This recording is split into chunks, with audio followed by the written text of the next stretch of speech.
साथियों नमस्कार।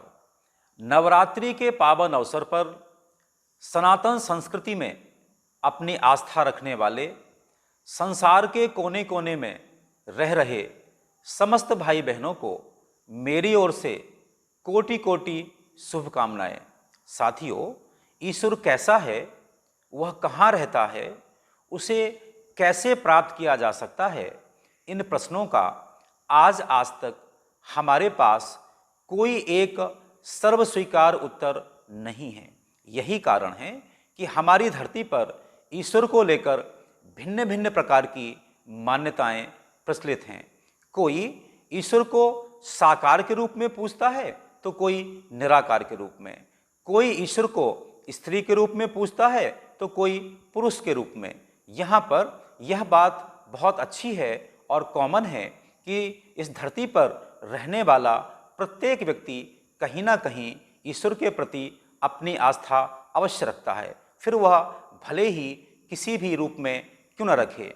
यहाँ पर मैं एक बात कहना चाहता हूँ कि जहाँ पर हमारी सनातन संस्कृति में ईश्वर को साकार के रूप में पूजा जाता है, निराकार के रूप में पूजा जाता है, स्त्री के रूप में पूजा जाता है, पुरुष के रूप में पूजा जाता है। जिसकी जैसी आस्था है वह ईश्वर की उपासना कर सकता है। इसके बाद भी वह हिंदू ही है।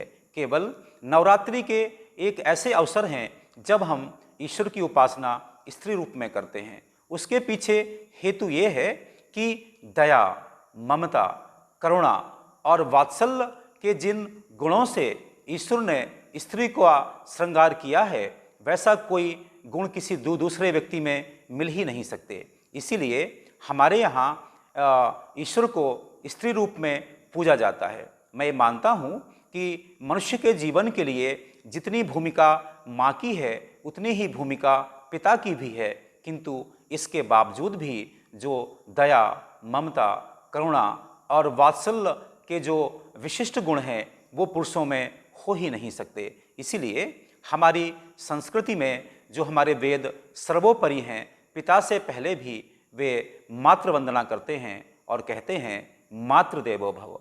हमारे जो रामचंद्र हमारी संस्कृति के आदर्श हैं, शिखर पुरुष हैं, वो भी जब लंका से लौटकर इस भारत में आते हैं तो वह कहते हैं जननी जन्मभूमस्य स्वर्गादपि गरीयसी। और मनुस्मृति में कहा गया है यत्र नार्यस्तु पूजन्ते रमन्ते तत्र देवता।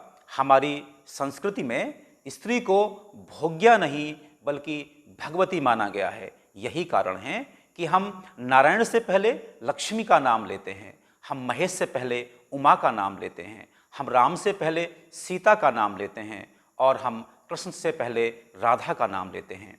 हमारे यहाँ जो ज्ञान की देवी हैं उन्हें हम सरस्वती कहते हैं, जो धन की देवी हैं उन्हें हम लक्ष्मी कहते हैं, जो शक्ति की देवी हैं उन्हें हम दुर्गा कहते हैं और जो धन धान्य की देवी हैं हम उन्हें अन्नपूर्णा कहते हैं। यह सब जो विशिष्ट जो हमने विशेषण दिए हैं ईश्वर को स्त्री के रूप में, उसके पीछे हेतु केवल इतना है कि इस धरती पर जो हमारी मातृशक्ति है उसका सम्मान अक्षुण्ण बना रहे। हमारी संस्कृति में कन्या पूजन का विशेष महत्व है। हम नवरात्रि के दौरान अपने अपने घरों में कन्या भोज कराते हैं, कन्या पूजन करते हैं। इसके पीछे हेतु केवल इतना सा है कि समाज हमारा संस्कारवान कैसे रहे, समाज में उच्च जीवन मूल्यों की स्थापना कैसे रहे, यही केवल इसका प्रयास है। हम सभी जानते हैं कि हमारी मान्यता है कि जो हमारी जो इस धरती पर देव और दानव हैं दोनों के पिता एक ही हैं, वह कश्यप हैं। किंतु माता के बदल जाने से, दिति और अदिति हो जाने से देवता और दानवों के संस्कार बदल जाते हैं। हमें यह बात ध्यान रखना चाहिए कि एक ही पिता होने के बाद जब माताओं के स्वभाव संस्कार दो प्रकार के हुए तो संतानें भी दो प्रकार की हो गई। इसीलिए आज इस बात की आवश्यकता है कि हमारे समाज में जो मातृशक्ति है उसका बहुत बड़ा महत्व है।